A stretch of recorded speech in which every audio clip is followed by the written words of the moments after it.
Hello, History 1 students. This is Mrs. Politsky, and I have your notes for Chapter 5, Section 1. And we're going to talk a little bit about the United States becoming a world power.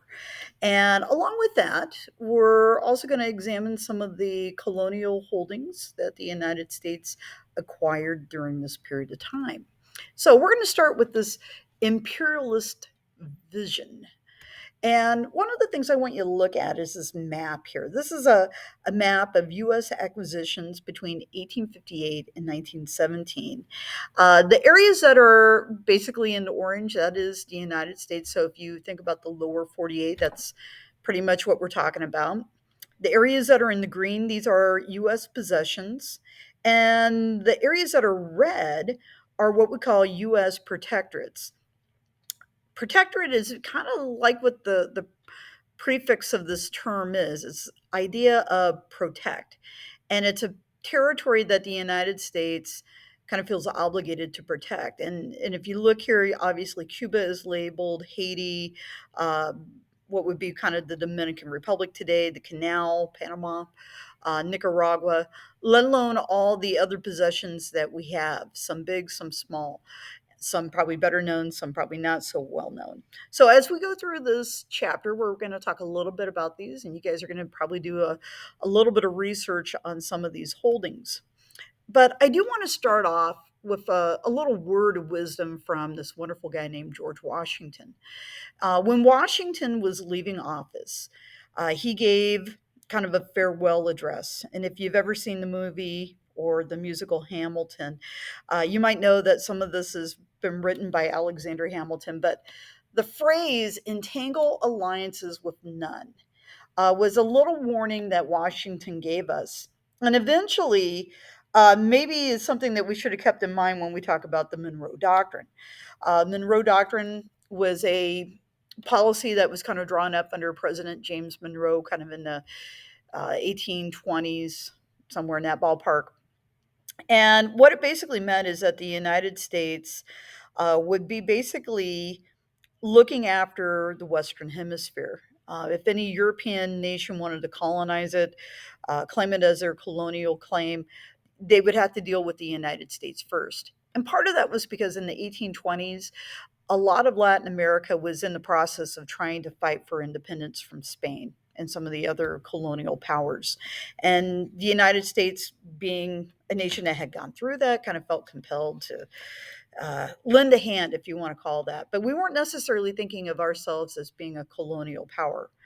That is until we get to the latter half of the 19th century, and yeah, we've got this situation where we don't have a frontier anymore, and now we're looking for more land. So, starting with number one here, building support for imperialism. And until the late 1800s, the United States had expanded by settling its territory in North America, pretty much settling from the Atlantic coast to the Pacific coast, kind of along that mindset of manifest destiny. Most Americans in the following years or years following the Civil War were focused on reconstructing the South and building the North's industry and settling the West. But by the 1890s, we pretty much had settled ourselves from sea to shining sea, and people started looking elsewhere for more opportunities. uh, Number two, the economic and political domination of a strong nation over a weaker one is called imperialism. And really, this was the era of imperialism. If we were focusing on world history at this point in time, uh, the British Empire, the sun was never setting on it because they had land holdings all around the world. Spain had been losing some of its holdings, but it still had a few. The Philippines were part of the holdings of Spain, and same with Cuba, Puerto Rico as well. We talk about the Dutch in some of their holdings, and the Germans had holdings, and let alone talk about other continents like Asia and Africa. It was almost like a giant risk board. And if you take a look at our map down below, you can see all these little green areas. These are all American possessions by the 1900s. We had quite a few of them that were out in the Pacific, but we had a few in the Caribbean as well. And if you think about states or areas that would eventually become states, Alaska and eventually Hawaii, all are all within that territorial claims.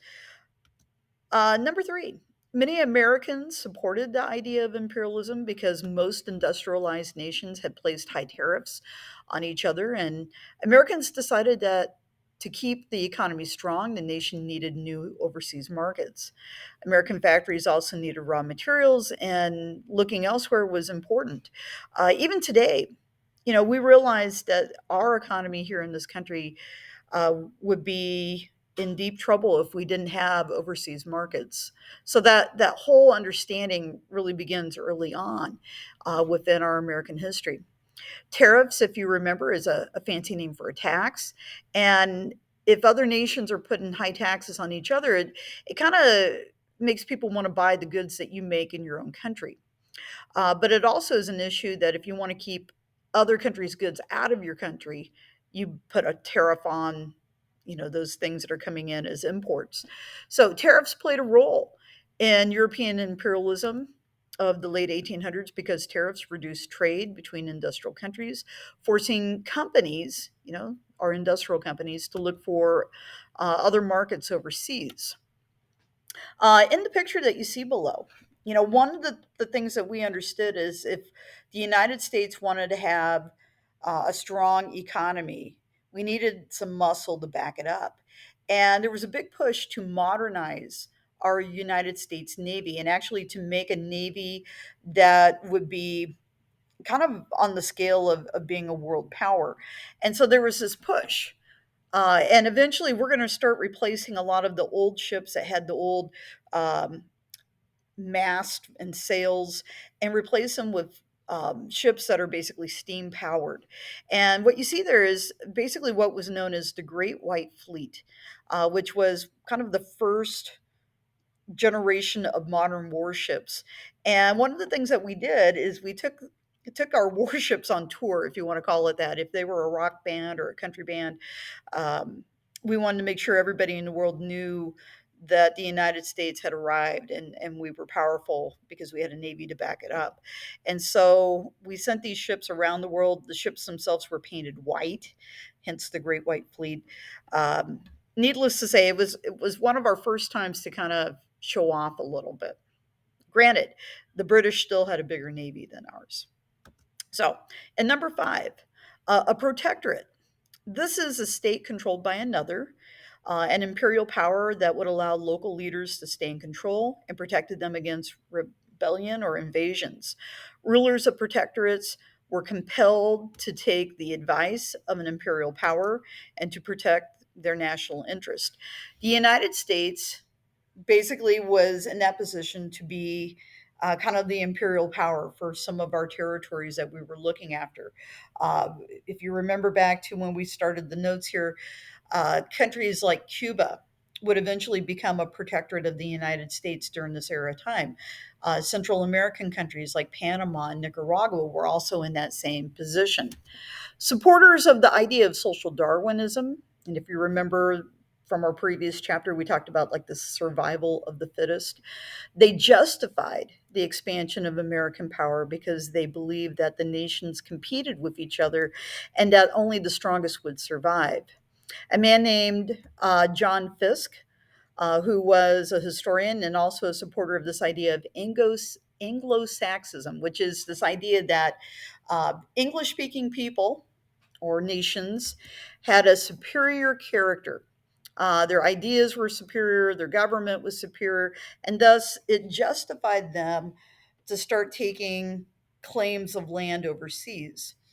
Today, we probably would say, John Fisk, you're canceled because of the fact that this sounds maybe very close minded, but it was really kind of a shared vision that a lot of powerful nations had years past. One of our cartoons that you see down here in the bottom left hand side, in the 1850s, Japan was opened after a couple hundred years of being closed off from the rest of the world. And if you remember, we had the American fleet that went into Edo Bay or what is now Tokyo Bay and kind of did a show of power with the ships. What ends up happening is over the next 50 years, from basically the latter half of the 1850s to 1900, you're going to start seeing Western ideas coming into Japan. And you kind of have this clash of the old and the new, and that cartoon is kind of showing that. You've got the men with the silk hats, the top hats that look like Abraham Lincoln, and yet you still have the old culture that is still there, and this blending of that, whether you embrace it or not. So, in number eight, Americans believe that it was our destiny to spread its power to civilizations around the world. It's kind of like Manifest Destiny Part Two. A man named Josiah Strong, who was a minister, this idea that he was kind of like a missionary, he was convinced that Americans needed to support imperialism by linking it to missionary work, to this idea of Anglo-Saxonism. So, if you wanted to have a superior religion, you needed to introduce Christianity. And so, missionaries, and primarily what I would call Protestant missionaries, not necessarily Catholic missionaries, because those had been out probably at the start of basically the expansion era of time, starting in the 1500s. The goal was to send Protestant missionaries to other parts of the world to introduce Christianity to people who had not heard about it. The political cartoon that you see over on the right hand side, this is kind of going back to the era of time around our good friend Theodore Roosevelt. Notice we have our little teddy bear here, but we've got Nicaragua and Honduras, and it looks like they're in a maybe a schoolyard fight. And it says, "Don't step on my feet, boys." Uncle Sam. In other words, don't get in my way. We had basically a situation in parts of Central America that countries like Nicaragua and Honduras were known as banana republics. They were basically known for their agricultural crops of bananas and really nothing else. Matter of fact, if you know anything about the fruit pineapple, pineapple was not necessarily indigenous to Hawaii. It actually was a fruit that you would have found probably in along the southern part of Central America, and it was brought to Hawaii as a new crop. And it kind of all happens as a result of these companies coming in and building fruit industries out of these banana republics. When we mention American expansion in the Pacific, I mentioned before America was looking for land and we looked westward towards the Pacific, primarily the nation of Japan. And if you remember, just a moment ago, I mentioned that Japan had been closed off for a few hundred years. In 1853, President Fillmore sent Commodore Perry to Japan, and he entered Edo Bay, which is now Tokyo, and he negotiated a treaty known as Kanagawa, which was basically a forced treaty. It was we forced the Japanese to sign it with the threat of violence because of our warships. But what it would do is it would allow the United States to have trading rights in two of Japan's ports. Up until this time, only the Dutch had the right to trade with Japan, and they had some really stringent rules, like they could only bring one ship in once a year, and the ship could only be such a size, and all this. This treaty basically eliminates that requirement, and it would allow for more open trade in those ports. And this allowed not only us, but other countries to kind of come in as well. The Japanese responded to the forced trade with the United States by modernizing their country, and they adopted Western technology and industry and literally went from the Middle Ages really to the Industrial Revolution in 50 years. It's amazing how fast they modernized. Alfred T. Mahan, who you see down below with our kind of the shaved head and goatee, he suggested that if the United States wanted to defend its right to trade, we needed to build a large navy. We also had to have that navy to protect our right to trade because if somebody challenged us, we needed the muscle to back it up. Along with this, many people felt that the United States would be shut out of foreign markets if we didn't have a navy. So in a roundabout sense, people were, really quick to agree that we needed to build.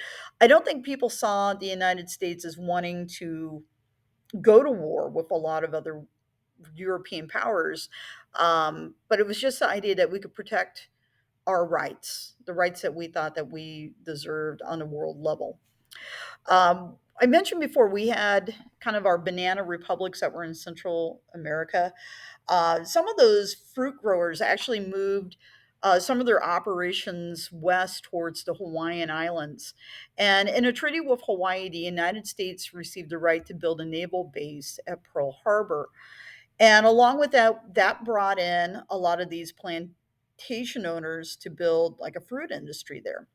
I mentioned before pineapple, which is kind of like if you go to the Hawaiian Islands today, that is like a staple that most Hawaiians are going to partake in. But um, it was not a native grown plant. It was a plant that was introduced to the Hawaiian Islands basically in the middle of the 1800s from some of these different companies. One of them started by a man named uh, Dole, but we'll talk about that here in a minute. Queen Lily Kaluliani, who you see pictured to the right, she tried to restore the Hawaiian monarchy when some of these fruit plantation owners tried to oust her from power in a coup d'etat. A group of wealthy American sugar plantation owners, led by a man named Sanford Dole, as like in Dole pineapple, they tried to overthrow the monarchy, and they actually placed Queen Lily Kaluliani under house arrest. And as a result, got a stern um, reprimanding by our president, Chester Arthur, at the time. But in reality, their action led to the fall of the Hawaiian monarchy, and Queen Luli Kaluliani would be the last monarch of Hawaii as a result of that. It's not going to take long before the United States takes this territory over and kind of calls it their own. During the 1800s, Latin America bought most of its manufactured goods from Europe. Starting in October of 1889, the first Pan American Conference was held in Washington, D.C., and the United States wanted to impose a custom union, which would require all American nations to reduce their tariffs against each other. It's kind of like the beginnings of like a free trade zone.